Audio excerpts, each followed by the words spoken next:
Hey guys, welcome to I school. आज हम जानेंगे मैट्रिसेस के बारे में। देखो, मैट्रिसेस क्या है? मैट्रिसेस जो है वो प्लूरल फॉर्म है मैट्रिक्स का। तो हमें देखना है मैट्रिक्स क्या होता है। देखो, मैट्रिक्स क्या है? A matrix is an ordered rectangular array of numbers और फंक्शंस। डेफिनेशन कुछ समझ में आई? देखो, यहाँ पे क्या कह रहा है? A matrix is an ordered rectangular array. ये तीन वर्ड दे रखे हैं यहाँ पे, जो कि अभी हम समझेंगे क्या है। किसका? नंबर्स और फंक्शंस का। नंबर्स हमें पता है क्या होते हैं। नंबर्स अगर हम कुछ भी ले लें, सपोज हमने नंबर ले लिए 1, 3, 4, 10, 15, 25, 26, ऐसे कुछ हमने नंबर ले लिए। रैंडमली हमने नंबर उठा लिया कुछ। अब हम क्या करेंगे, इन नंबर्स को अगर हम अरेंज करें, कैसे ऑर्डरली अरेंज करें, कैसे? देखो, 1, 3, 10, 4, 15, 25, 26 और सपोज माना एक और नंबर कोई गिवन होगा, हम 30 ले लेते हैं, तो हमने यहाँ पे 30 पे लिख दिया। क्लियर? इन नंबर्स को हमने ऑर्डरली अरेंज कर दिया, 1, 3, 10, 4, 15, 25, 26, 30। इसी फॉर्म में क्यों अरेंज किया? क्योंकि यहाँ पे एक वर्ड लिखा है एरे। एरे का मतलब होता है arrangement in the form of tray. Arrangement in the form of tray. अब ट्रे कैसी होती है? ऐसी होती है, ऐसी कुछ होती है ट्रे।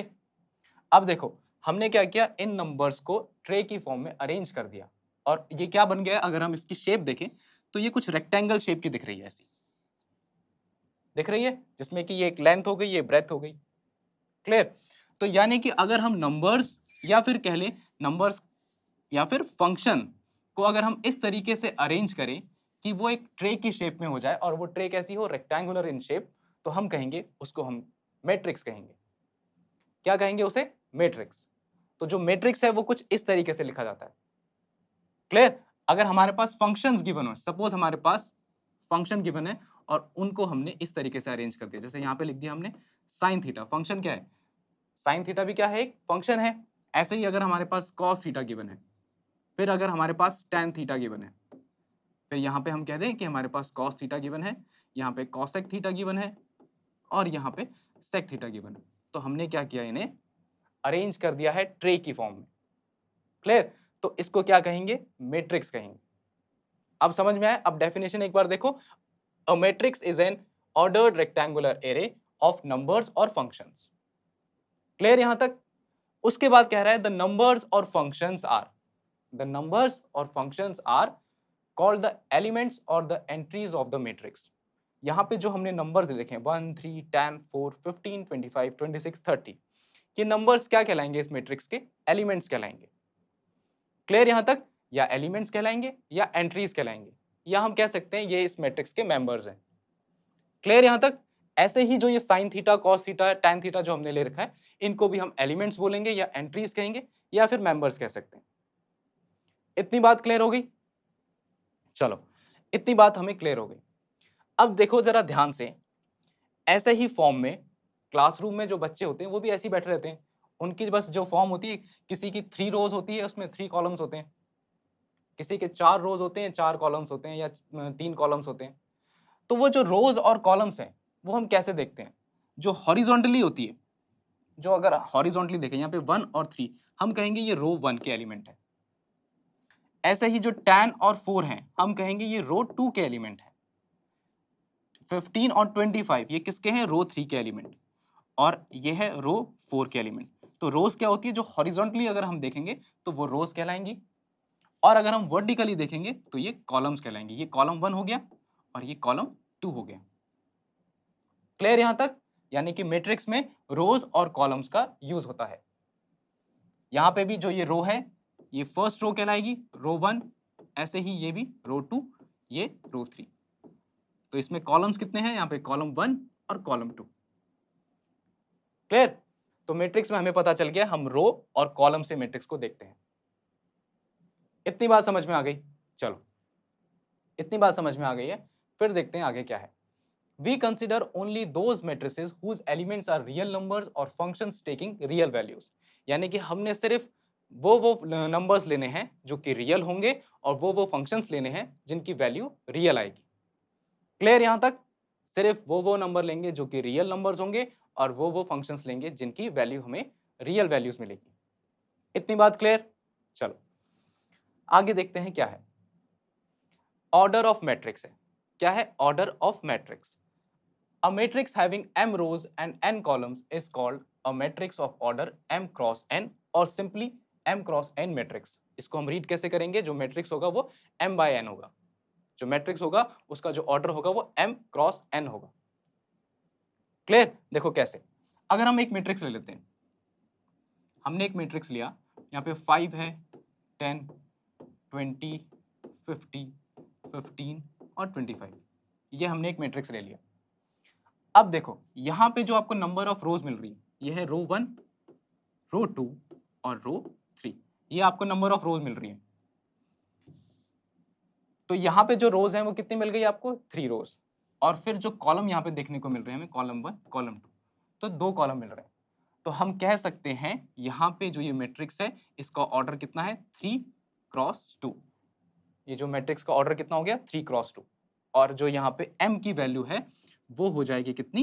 3 और n की वैल्यू हो जाएगी 2। यानी कि जितने किसी मैट्रिक्स में रोज होंगे, जितने कॉलम्स होंगे, उन्हीं को हम मल्टीप्लाई करके ऐसे लिखते हैं 3 क्रॉस 2। वही उसका क्या कहलाता है? ऑर्डर कहलाता है। क्लियर? सपोज मैट्रिक्स ऐसे हो। अच्छा हाँ, एक बात और कि मैट्रिक्स को हमेशा कैपिटल लेटर से डिनोट करते हैं। अगर हमें इसका नाम देना है तो हम दे देंगे कि इस मैट्रिक्स का नाम है कैपिटल ए। किसी भी मैट्रिक्स को हमेशा कैपिटल लेटर से डिनोट किया जाता है। अब देखो, सपोज हमारे पास कोई मैट्रिक्स है बी मैट्रिक्स, उसमें जो एलिमेंट है वो सिर्फ इतने 5, 10, 15, ऐसा ये मैट्रिक्स है। इसका ऑर्डर बताओ कितना होगा? देखो ध्यान से देख के बताओ। इसमें आपको जो नंबर ऑफ रो मिल रही है, देखो यहाँ पे रो 1, ये रो 2 हो जाएगी और ये रो 3 हो जाएगी। और कॉलम कितने हैं यहाँ पे? एक ही कॉलम है। तो हम कहेंगे जो इसका ऑर्डर हो जाएगा वो जाएगा 3 क्रॉस 1। क्लियर? ऑर्डर देखना आ गया। यानी कि ये जो मैट्रिक्स है किसका है? 3 क्रॉस 1 मैट्रिक्स, 3 क्रॉस 1 का मैट्रिक्स है। क्लियर? ऐसे ही कुछ और एग्जांपल लेते हैं, देखो।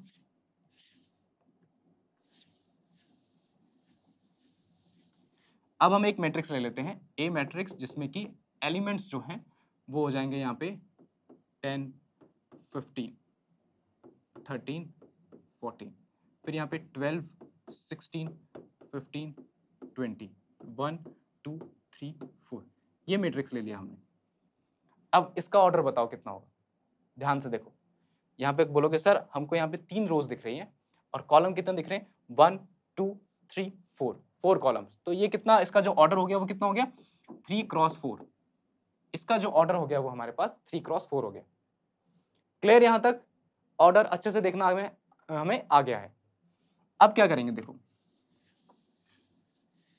अब आगे क्या कह रहा है वो देख लेते हैं।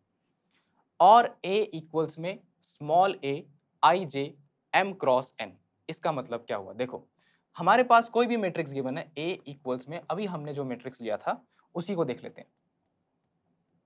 ये मैट्रिक्स लिया था अभी हमने। क्लियर? अब इसको अगर हम शॉर्ट फॉर्म में रिप्रेजेंट करें तो हम इसको ऐसे कहेंगे कि a जो है वो मैट्रिक्स, उसके जो एलिमेंट्स है हमने उसको स्मॉल a से शो कर दिया और यहाँ पे i और j है और यहाँ पे जो इसका ऑर्डर है वो है m क्रॉस n। इसको अगर मुझे रिप्रेजेंट करना है तो मैं ऐसे करूंगा। इसको भी थोड़ा सा और अगर हम सॉल्व करें तो ये जो मैट्रिक्स है ये ऐसे हो जाएगा i क्रॉस j, और m और n हमें पता है ये 3 क्रॉस 4 का मैट्रिक्स है। क्लियर? अब यहाँ पे a i j क्या हुआ? a उसके नीचे में i और j क्या हुआ? इसका मतलब देखो जो a है यहाँ पे सारे एलिमेंट्स को रिप्रेजेंट कर रहा है। a क्या है? सारे एलिमेंट्स को रिप्रेजेंट कर रहा है। और i और j क्या रिप्रेजेंट कर रहे हैं? i और j उनकी लोकेशन को रिप्रेजेंट कर रहे हैं। अब आप पूछोगे सर लोकेशन क्या हुई? देखो लोकेशन का मतलब ये है, अगर मैं आपसे पूछूं कि ये 16 की लोकेशन क्या है, आप कैसे इसको बताओगे कि 16 की लोकेशन क्या है? देखो इसको हम कैसे बताते हैं, समझते हैं इसे। देखो ये क्या थी? हमारी रो 1 थी, ये क्या है? रो 2 है, और ये क्या है? रो 3। ये क्या था? कॉलम 1 था, ये कॉलम 2, कॉलम 3 एंड ये कॉलम 4, ऐसे था। तो देखो ये वाला जो एलिमेंट है वो रो 2 में है और कॉलम कौन से में है? कॉलम 2 में। तो हम कहेंगे ये जो एलिमेंट है इसकी लोकेशन है ए रो 2 और कॉलम 20 सेकेंड, A22 इसकी लोकेशन होगी, वो होगी A22। एलिमेंट्स को सबको हमने A से डिनोट किया है और IJ उसकी लोकेशन बताते हैं, तो A22 16 की लोकेशन हो गई।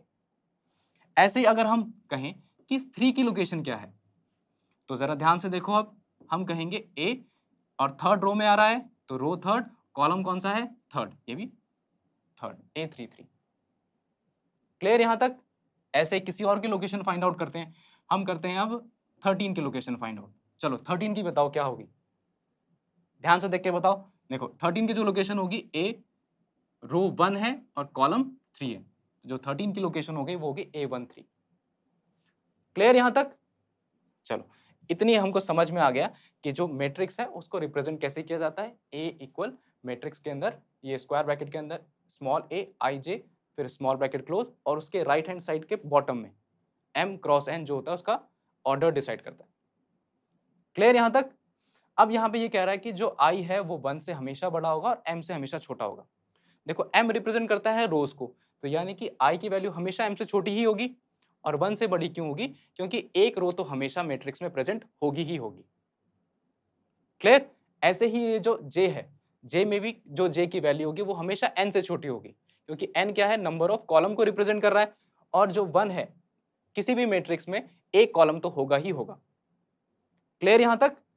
तो यहाँ पे कुछ ऐसा मैट्रिक्स की जो फॉर्म दे रखी है, कैसे मैट्रिक्स की फॉर्म है ये, जहां पे एलिमेंट्स खत्म ही नहीं हो रहे हैं, तो उसकी एक जनरल फॉर्म दे रखी है, A11 A12 A13, और ये जाते जा रहा है AIJ फिर A1N ऐसे करके। क्लियर यहां तक? तो किसी भी मैट्रिक्स को रिप्रेजेंट करने का तरीका, उसकी लोकेशन, मैट्रिक्स के अंदर एलिमेंट्स कैसे देखते हैं, उसकी लोकेशन को कैसे फाइंड आउट करने, ये सब हमने सीख लिया। क्लियर यहां तक? चलो यहां तक क्लियर हो गया। फिर आता है कंसीडर द फॉलोइंग इंफॉर्मेशन। अब चलो हम मैट्रिक्स खुद बनाते हैं, क्वेश्चन देखते हैं, क्वेश्चन के बेसिस पर हमने मैट्रिक्स को खुद बनाना है।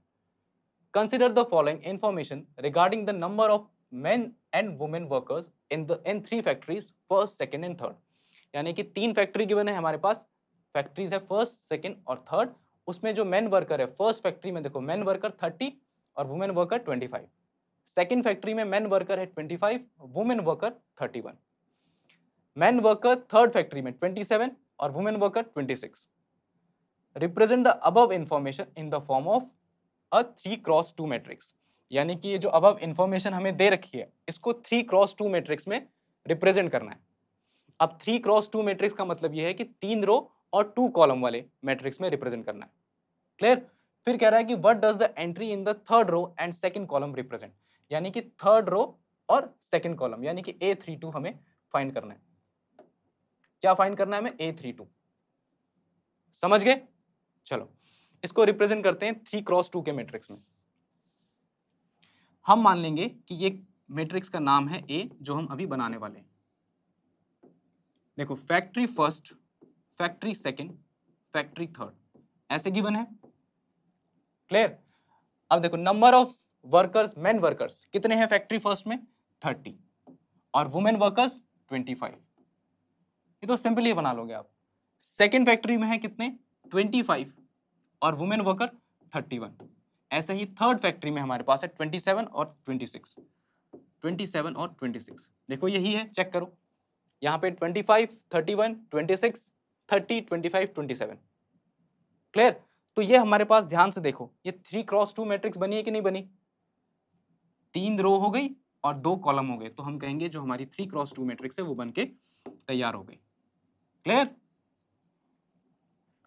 अब पूछ रहा है कि what does the entry in the third row and the second column represent. यानी कि A32 पूछ रहा है हमसे, A32 पूछ रहा है। A32 क्या हुआ? देखो थर्ड रो ये होगी और सेकंड कॉलम ये हो गया, तो यानी कि 26 एलिमेंट है वो, जो एलिमेंट है वो 26 है।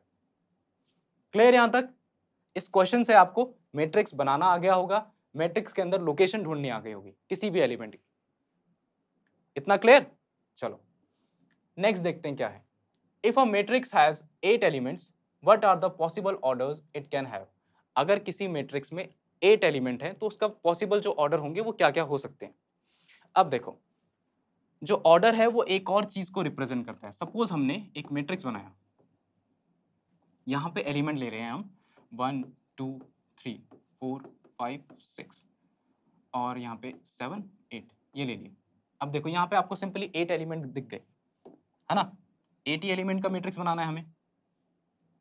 क्लियर? 80 एलिमेंट का मैट्रिक्स बनाना है, तो इसका ऑर्डर क्या हो गया? देखो इसका ऑर्डर हो गया 2 रो और कॉलम कितनी है इसमें? 4। तो 2 4 जा कितना होता है? 8 होता है। यानी कि हमको ऑर्डर से ये भी पता चल रहा है कि किसी मैट्रिक्स के अंदर कितने नंबर ऑफ एलिमेंट्स होते हैं। अगर सपोज करो कि हमारे पास मैट्रिक्स के अंदर बहुत सारे एलिमेंट्स गिवन है, बहुत सारे का मतलब है जिनको हम गिनने में हमको थोड़ी सी परेशानी हो, बहुत सारे एलिमेंट अगर गिवन होते तो क्या हम एक एक एलिमेंट को गिनते और फिर बताते कि इसमें नंबर ऑफ एलिमेंट्स इतने हैं, या फिर हमें उन्हें एक रो और कॉलम में सिंपली रो और कॉलम में उनको अरेंज करते, फिर नंबर ऑफ रोज काउंट करते, नंबर ऑफ कॉलम्स काउंट करते और उनको मल्टीप्लाई करते और हमें पता चल जाता कि नंबर ऑफ एलिमेंट्स कितने। ये इजी था ना सेकंड वाला ऑप्शन कि हम नंबर ऑफ रोज काउंट करेंगे, नंबर ऑफ कॉलम्स काउंट करेंगे, हमारे पास नंबर ऑफ एलिमेंट आ जाएंगे। क्लियर? तो वही देखो यही कह रहा है, if a matrix has 8 element what are the possible order it can have.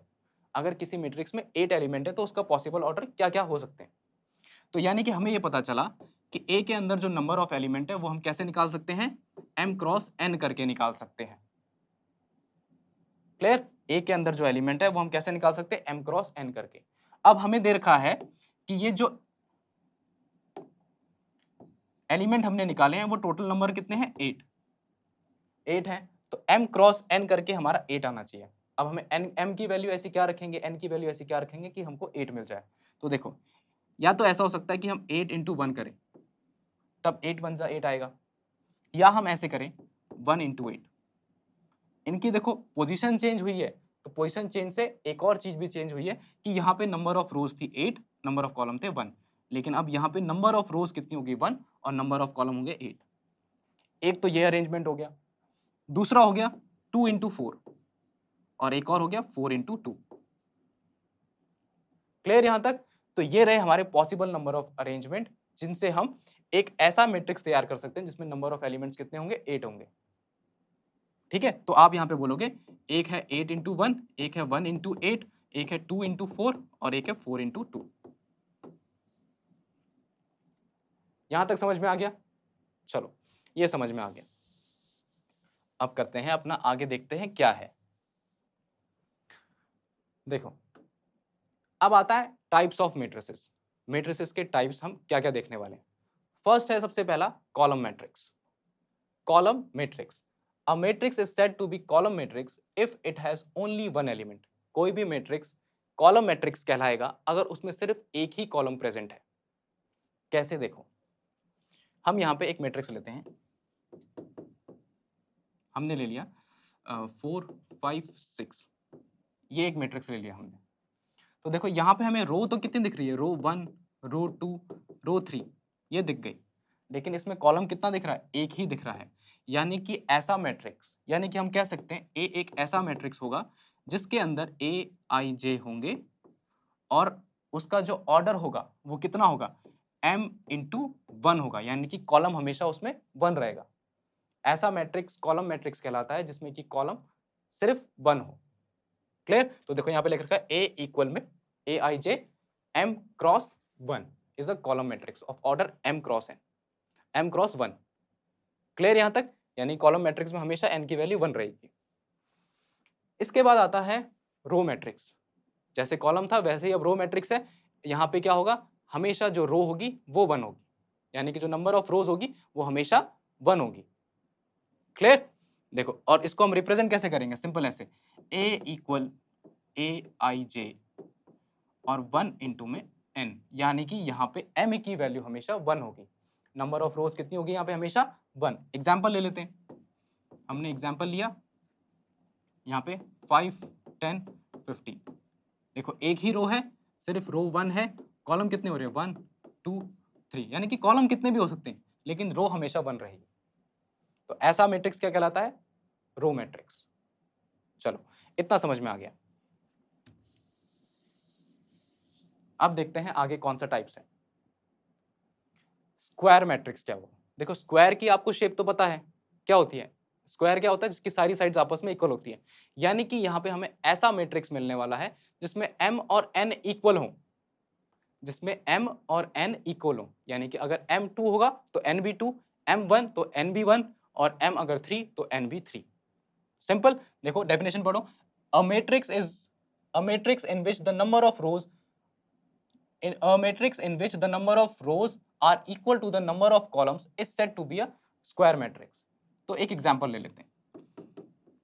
1 10 15 20, यहाँ पे 30 ले लिया, यहाँ पे 40 ले लिया, यहाँ पे 2 8 और 7 ऐसा ले लिया। क्लियर। तो देखो यहाँ पे हमको क्या दिख रहा है, ये एक ऐसा मैट्रिक्स है जिसमें कि नंबर ऑफ रोज क्या दिख रही, R1 R2 R3, number of rose 3, number of columns 1 2 3, यानी कि रोज भी 3 कॉलम भी 3, यानी कि इसका जो ऑर्डर आ गया वो हो गया 3 क्रॉस 3। तो ऐसा मैट्रिक्स क्या कहलाएगा, स्क्वायर मैट्रिक्स, जिसमें कि नंबर ऑफ रोज इक्वल होती है नंबर ऑफ कॉलम्स के। इसका एक और एग्जांपल देखो, ऐसा भी तो हो सकता है 2 4 8 12, ऐसा भी तो हो सकता है। यहाँ पे नंबर ऑफ रोज कितनी होगी, 2 हो गई, और नंबर ऑफ कॉलम्स कितने हो गए, 2 हो गए। तो ये कैसा मैट्रिक्स है, 2 क्रॉस 2 ऑर्डर का, 2 क्रॉस 2 ऑर्डर का मैट्रिक्स है। क्लियर। ऐसा मैट्रिक्स भी हो सकता है, यहाँ पे एक एलिमेंट ले लिया 2, तो इसमें number of rose 1, number of columns 1, तो यानी कि ये 1 क्रॉस 1 का मैट्रिक्स है। क्लियर यहां तक। अब इसको रिप्रेजेंट कैसे करेंगे, देखो इसको रिप्रेजेंट हम कैसे करेंगे, यहां पे हमने ले लिया A इक्वल AIJ, और यहां पे देखो M और N की वैल्यू सेम है, M और N की वैल्यू सेम है, तो हम यहां पे कहेंगे M इंटू M भी कह सकते हैं, या फिर हम इसको ऐसे भी कह सकते हैं कि AIJ N इंटू N, ऐसे भी कह सकते हैं। क्लियर। हम इसको M क्रॉस M भी कह सकते हैं, N क्रॉस N भी कह सकते हैं, क्योंकि M और N की वैल्यू सेम है। क्लियर। अब हम इसको रीड कैसे करते हैं, जो 3 क्रॉस 3 का मैट्रिक्स है, 2 क्रॉस 2 का मैट्रिक्स है, 1 क्रॉस 1 का मैट्रिक्स है, यानी कि जो स्क्वायर मैट्रिक्स है उसको हम सिंपली ऐसे रीड करते हैं कि वो ऑर्डर 3 का मैट्रिक्स है, ऑर्डर 2 का मैट्रिक्स है। जब स्क्वायर मैट्रिक्स की बात होगी तो सिंपल हम उसको एक नंबर से डिनोट कर देते हैं, उसका जो ऑर्डर है एक नंबर से उसको हम शो कर देते हैं। कैसे कि ये जैसे हमने स्क्वायर मैट्रिक्स लिया 3 क्रॉस 3 का, तो हम बोलेंगे जो स्क्वायर मैट्रिक्स है इसका जो ऑर्डर है वो 3 है। ऐसे ही अगर हम 2 क्रॉस 2 का मैट्रिक्स लें तो हम बोलेंगे इसका ऑर्डर 2 है। तो ये इन जनरल हो जाएगा कि जो उसका ऑर्डर आ रहा है वो 2 क्रॉस 2 ही आ रहा है, या उसका ऑर्डर जो है वो 3 क्रॉस 3 है। क्लियर यहां तक। चलो स्क्वायर मैट्रिक्स समझ गए हम। अब देखते हैं एक नोट, नोट में क्या कह रहा है, if A equals Aij is a square matrix of order n, then elements entries A11, A22, ANN are said to constitute the diagonal of the matrix A.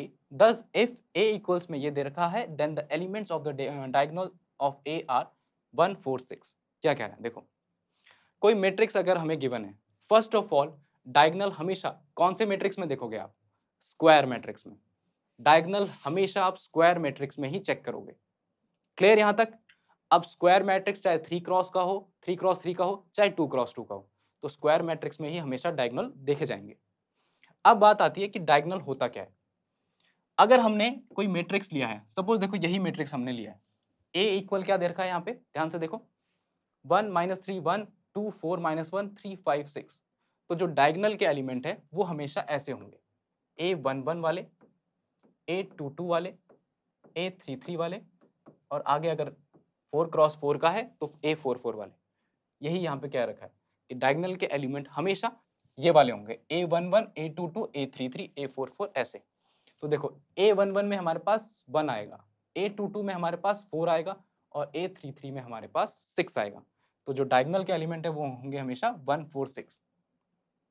अब आप ऐसे मत कह देना कि सर डायगोनल तो ऐसे में भी होता है, ऐसे में भी होता है, लेकिन उसने प्रॉपर कंडीशन यहाँ पे सेटिस्फाई कर रखी है कि A11 होना चाहिए, A22 होना चाहिए, A33 होना चाहिए। जो लोकेशन उसने पहले से ही डिफाइन कर दी कि इसी लोकेशन के एलिमेंट्स को हम डायगोनल के एलिमेंट बोलेंगे। क्लियर। तो हमेशा हमने डायगोनल ऐसे में लेना है मैट्रिक्स में। क्लियर यहां तक। चलो डायगोनल समझ गए आप, डायगोनल अच्छे से समझ गए, तो फिर देख लेते हैं कि डायगोनल मैट्रिक्स क्या हुआ। डायगोनल मैट्रिक्स क्या है, a square matrix B equal Bij M cross M is said to be diagonal matrix if all its non-diagonal elements are zero, that is if a matrix B equal में Bij M cross M is said to be a diagonal matrix if Bij equals 0 when I is not equals j। क्या मतलब हुआ इसका? देखो, diagonal matrix उसने किससे represent कर रखा है? बी से, तो हम भी बी ही ले लेते हैं। वैसे आप ए से भी रिप्रेजेंट कर सकते हो किसी भी मैट्रिक्स को, ए बी सी डी किसी से भी, लेकिन वो कैपिटल लेटर में होना चाहिए। तो यहाँ पे बी डेफिनेशन में तो हम भी बी ले लेते हैं। हमेशा सबसे पहले क्या, डायगोनल मैट्रिक्स हमेशा स्क्वायर मैट्रिक्स में देखा जाएगा। तो अभी जो हम एग्जांपल लेंगे वो भी स्क्वायर मैट्रिक्स का लेंगे। तो देखो यहाँ पे 5 10 20 25 12 13 19 18 और 17, ये हमने क्या बना दिया? एक स्क्वायर मैट्रिक्स बना दिया। क्लियर? तो यहां पे क्या ये डायगोनल मैट्रिक्स कहलाएगा?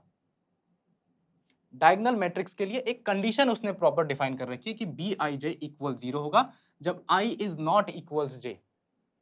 देखो यहां पे इसकी लोकेशन क्या है? A11 है, यानी कि यहां पे I इज इक्वल्स में j है। तो इसके लिए इक्वल जब j होगा तब इसके लिए ये वाली कंडीशन नहीं लगेगी। जब I is not equals j हो, जब I is not equals j, उस केस में Bij क्या होना चाहिए? 0 होना चाहिए।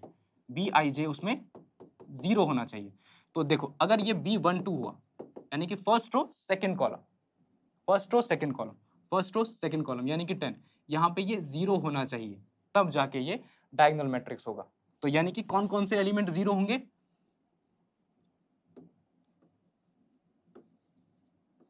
ध्यान से देखोगे अगर, तो हमारे पास जो एलिमेंट 0 होंगे वो ये वाले, ये वाले, ये और ये। डायगोनल मैट्रिक्स ऐसा मैट्रिक्स कहलाता है जिसमें कि डायगोनल एलिमेंट्स के अलावा बाकी जितने भी एलिमेंट है वो 0 हों, तब वो डायगोनल मैट्रिक्स कहलाएगा। क्लियर यहां तक? तो देखो यहां पे डायगोनल के अलावा, डायगोनल एलिमेंट्स के अलावा बाकी सारे एलिमेंट्स क्या है? 0 हैं। तो ये कैसा मैट्रिक्स होगा? Diagonal matrix.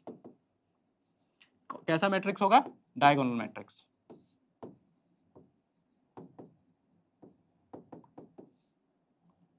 क्लियर यहां तक? चलो, डायगोनल मैट्रिक्स आप समझ गए क्या होता है बहुत अच्छे से।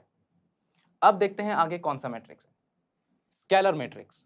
स्केलर मैट्रिक्स भी डायगोनल मैट्रिक्स की तरह ही होता है, बस थोड़ा सा उससे डिफरेंट है। वो थोड़ा सा क्या है देखते हैं।